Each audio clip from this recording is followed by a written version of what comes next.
ہم اپنے پیاروں کو انتقال کے بعد دفناتے ہیں غم تو ضرور ہوتا ہے، اور تقاضا ہے انسان کی فطرت کا کہ کیا کریں، جس کے ساتھ انسان اتنے سال گزارتا ہے، جو خون ہے، ٹکڑا ہے اپنا، اگر وہ جدا ہو جائے تو تکلیف اور اذیت تو ہوتی ہے۔ لیکن سعد نہیں، عثمان ابن مظعون صحابی رسول ہیں، بیٹے کا انتقال ہو گیا، رسول اللہ نے، اب بیٹے کا انتقال ہونا بہت بڑی، پروردگار عالم تمام ہی مومنین اور ان کی اولادوں کو اپنے حفظ و امان میں رکھیں، بہت بڑی مصیبت کی بات ہے، خدا کسی باپ کو جوان کا غم نہ دکھائے۔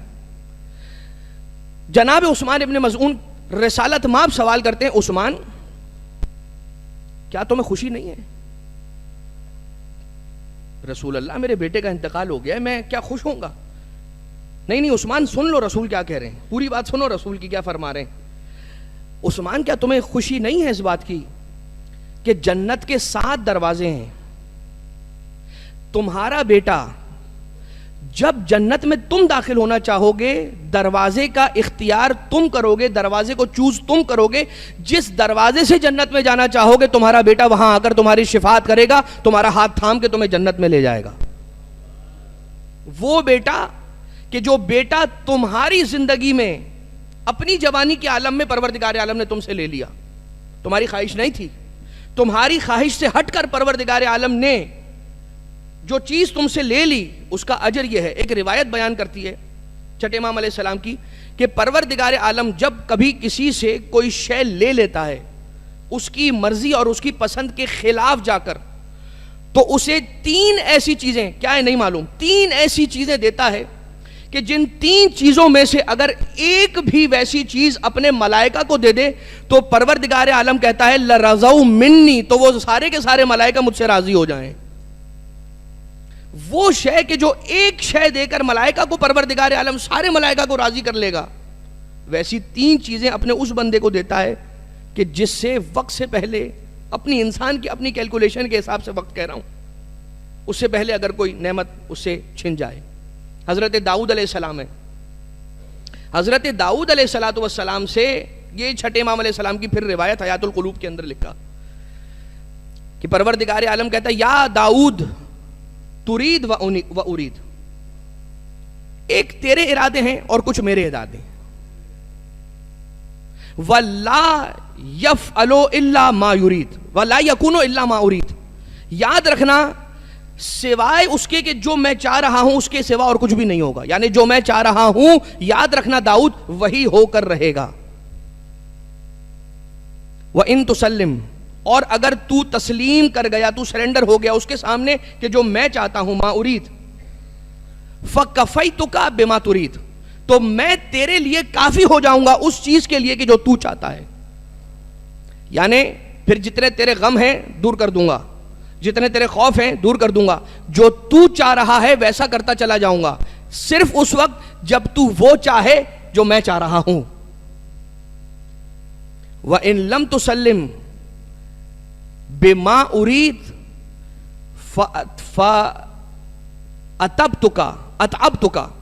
اور اگر تو نے وہ اس کے سامنے سر نہ جھکایا جو میری چاہت ہے، جو میں چاہتا ہوں، تو یاد رکھنا جو تو چاہتا ہے اس میں تجھے گھما کر اتنا تھکا دوں گا کہ ساری زندگی اس کے حصول کے لیے کوشش کر کر کے تھک جائے گا، لیکن اپنے اس مقصد تک نہیں پہنچ سکے گا۔ ثم لا يكون الا ما اريد، تب بھی آخر میں ہوگا وہی جو میں چاہوں گا، جو میرا ارادہ ہے۔ یہ وہ مشہور و معروف حدیث قدسی ہے کہ جو اردو میں ترجمہ ہو کر کراچی کی گلیوں گلیوں کے اندر دیواروں پر سٹک ہوئی بھی نظر آتی ہے، لیکن ہم نے اسے کتنا قریب سے دیکھا؟ ہم نے قریب سے بھی دیکھا، لیکن ایک وجہ ہے بس اور بس کہ انسان اتاولا ہے، انسان جلد باز ہے۔ چونکہ انسان جلد باز ہے لہٰذا اسے حاصل کرنے کی جلد بازی میں کوشش کرتا ہے جو اس کی چاہت ہے، اور بھول جاتا ہے اس کو کہ جو اللہ کا وعدہ ہے کہ چھوڑ دے اپنی چاہت کو، اپنے ارادوں کو چھوڑ دے اور میرے ارادوں کو پورا کرنے میں مشغول ہو جا۔ تو یاد کرنا تو میرے ارادوں کو پورا کرنے میں مشغول ہو جائے گا، میں تیرے ارادوں کو پورا کرنے میں مشغول ہو جاؤں گا۔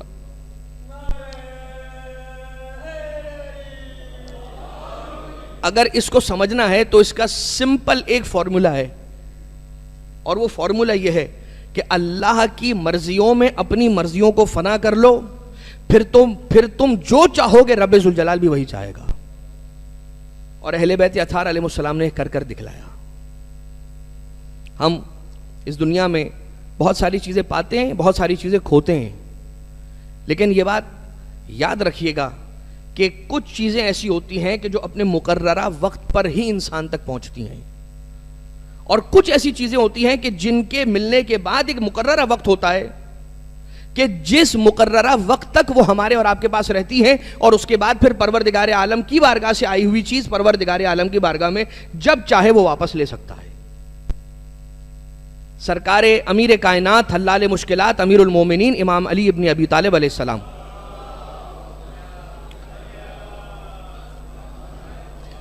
مولا ارشاد فرماتے ہیں دن دو طرح کے ہیں, یوم لکا و یوم علیک. ایک دن وہ ہے جو تیرے لیے ہے, جو تیرے فیور میں, و یوم علیک, اور ایک دن ہے جو تجھ پر ہے, یعنی تجھ پر بھاری دن ہے. یوم لک و یوم علیک, ایک دن وہ ہے جو تیرے لیے ہے, آج تو جیسا چاہے گا ویسا ہوتا چلا جائے گا. لیکن یوم علیک, ایک ایسا دن بھی ہے کہ جو تیرے لیے نہیں ہے, تجھ پر ہے. پھر مولا فرماتے ہیں کہ یاد رکھنا جو تیرے لیے دن ہے نا, اس دن, ان دنوں میں اس دن کی تیاری کرنا کہ جو دن تجھ پر ہے. یعنی تیری زندگی کے بہت سارے آسان دن ہیں اور کچھ کٹھن دن ہیں, تو جو پروردگار عالم نے آسانی کے دن دیے ہیں, ان آسانی کے دنوں میں ان دنوں کی تیاری کرنا کہ جن دنوں میں پروردگار عالم نے تمہارے لیے مشکل رکھی ہے. واقعات مثالیں بہت ساری ہیں, لیکن یہ بات طے ہو گئی کہ موت انسان کی فنا کا نام نہیں ہے. انسان کو جب زمین میں دفن کر دیا جاتا ہے تو پھر اس کی ایک ایسی زندگی کا آغاز ہوتا ہے کہ پھر اسے فنا نہیں ہے. گویا موت انسان کی لائف کے ٹرانسفارمیشن کا نام ہے, ابدی زندگی کے آغاز کا نام ہے.